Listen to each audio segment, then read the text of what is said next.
whose ever house it was at, and then the boys would come, and we would have get-togethers with girls and boys. Then there was a high school sorority that I went to. My sister Sue was in it, and then I was in it, and we had meetings. Excuse me, there is a Pet Supplies Plus drawing room video. Oh, you should mention that.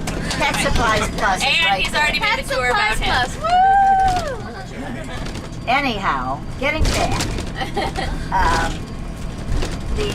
We had meetings, and we used to have teas to get the new girls into the sorority.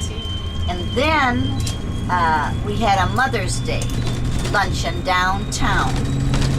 I was the president of the sorority at that time, and my mother is driving, and I'm in the back seat, and I had made this whole speech. I'd written it out, and I used every big word I could think of. I looked in the dictionary, and it was going to be so impressive. And my mother said, as she's driving, she said, "Let me just see that a minute." So I handed her my speech. She opened the window and threw it out. She said, "I want you to just speak to the people like you would ordinarily speak, not with all those fancy words." So I did, and it was very nice. I mean, everybody enjoyed it and had a good time. Thank goodness you had a backup on your computer. That's Yeah, right. That sounds now you have to be But outside of that my was- grandmother.